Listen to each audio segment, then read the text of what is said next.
For those of you that do not know us, I am Jeremy. I'm Steven. And we are Skylar's best men. We wanted to thank you for coming to hear our speech today. Of course, we're here to celebrate Skylar and Becca's marriage, and it's been a wonderful day.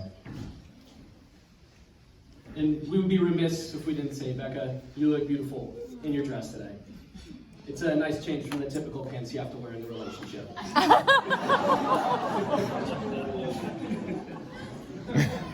Steven and I both met Skylar at the same time.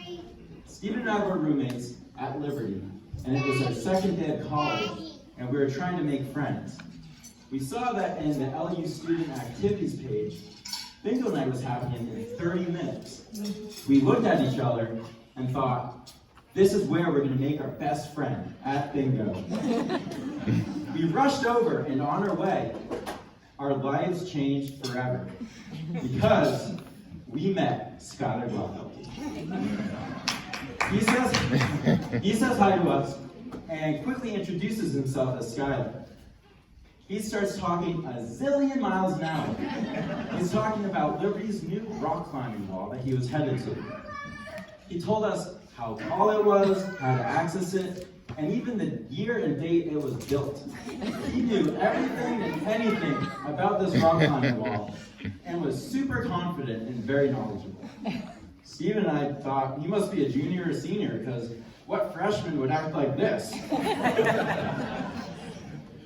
Thankfully, we found out that he was also a freshman, so we invited him to come play bingo with us. Thankfully, he said yes and came to bingo with us. We made our first friend. It was during bingo, just moments after meeting the guy, did we take our friendship to the next level. You see, prior to meeting Skylar, all freshmen received this little red cup that said LU on it. And Steve and I put our cups into Steven's backpack. Of course, Skylar still had his cup in his hand. So he looked at Steven and said, "Hey Steven, can I also put my red cup in your backpack?" And of course I said yes, as it was totally fine, but Skylar did not stop there. He paused and said, "Nah, I don't want to be awkward, and maybe I'm coming on just a little strong here. But do you think I could get your number? just so in the off chance I leave my cup in your backpack, I can text you later and I can get it." While it was a bold move to have the courage to ask me for my phone number, we knew that we could never go back. Ironically enough, while he did text me about many other things, he never asked for that cup back. Leaving things in me and Jeremy's room was a very common trend for Skylar. In fact, he left so many things in our room that we had to develop a Skylar's corner where we could put all of his things. Eventually, it would fill up with clothes, shoes, a really long wooden stick he always seemed to have, and a really manly Nerf battle axe that all college guys have. And the list goes on. Once it reached max capacity, we would just toss all his belongings into the hallway to make room for the next wave of his things. One of the first things that I learned about Skylar was how to spell his name. In fact, I think he brought up how to spell his name the very first time I met him. Since then, I've learned that he tells everyone how to spell his name. It's spelled so uniquely, and he needs to make sure that everybody knows how to spell it. He makes sure coffee baristas know how to spell it, so it's spelled right on his coffee cup. Any random guy he meets on the street, even people he meets on his way to the rock climbing wall like us, he makes sure they know how to spell it. I'll tell you right now, tonight, that he is hoping someone will come up to him and ask him how to spell his name. But of course, it's his wedding, so we know his name is plastered everywhere, so he's probably off duty tonight.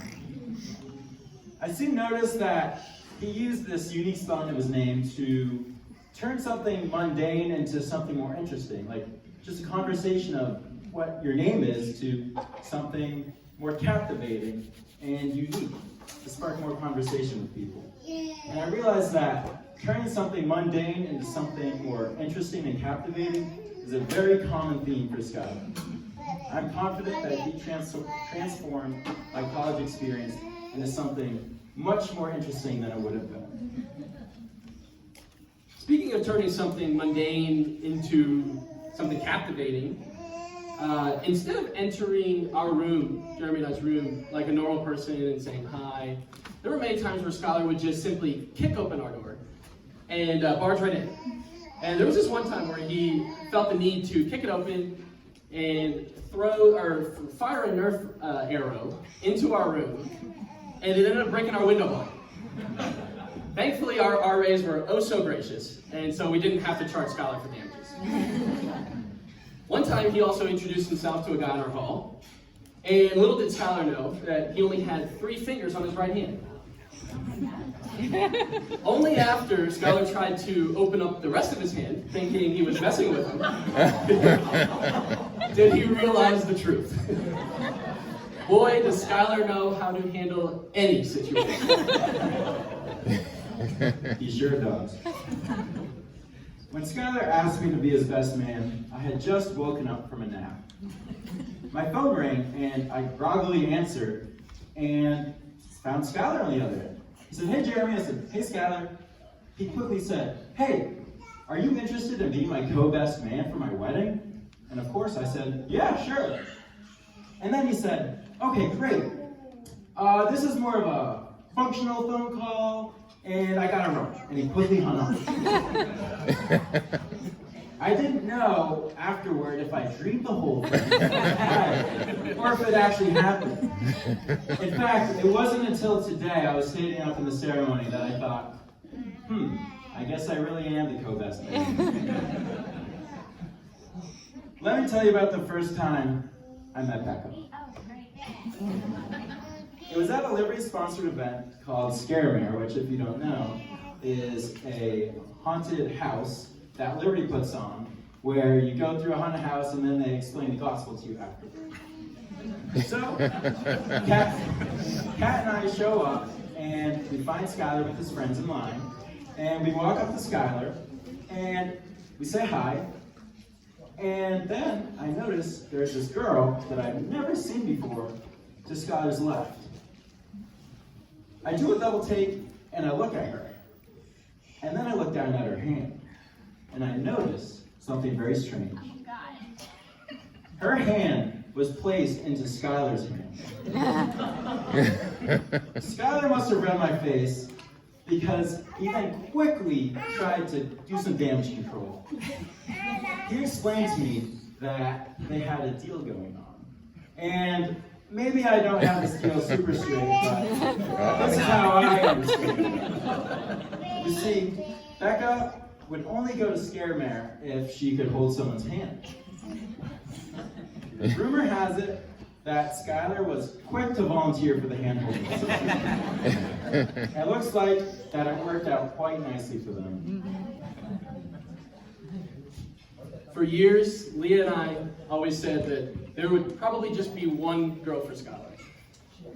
And Becca, from the moment we met you, we knew that you were that one girl. You were quiet, but assertive. You cheer loudly for him as he lip syncs to music in the middle of the dance floor. And you also tell him he needs to stop. Your love and support for him has never been a doubt. You have helped him realize things he needed to change while magnifying the already great things about him. And even though I never knew you apart from him, knowing the guy that he is, I'm sure he's had the same influence on you. You're an amazing woman, and I'm so grateful to have you in our lives. Skylar, Steven, and I had a conversation about marriage our freshman year of college. We talked about exactly what you would expect college guys to talk about when the topic of marriage and weddings come up. You know, things like, hey, what color are the flowers going to be? Or what's the theme going to be? Or most importantly, how are we going to do our hair on our big day? Just typical conversations college guys have. But seriously, I remember we were sitting down one night in our dorm room, and all three of us were having a conversation about weddings, and the topic of best man came up. Steven said, my best man would be my brother. I said, my best man would also be my brother. Skylar looked at us, and he said, my best man will be co-best man. So, here we are. If you know Skylar, you know he has values. He has been an incredible example to me in the Christian faith and been one of the most positive influences in my life. Becca, I'm glad you'll be sticking around forever. You've been such a good friend to both of our wives, from Mario Kart parties, to movie nights, to escape rooms. It's always been a blast hanging out with you both. We look forward to many more adventures in the future. Skylar, I'm honored to be representing you as one half of your best men. From the first day we met, I could tell you were someone who cared deeply about those you love. You always talked about protecting your mom and your sister.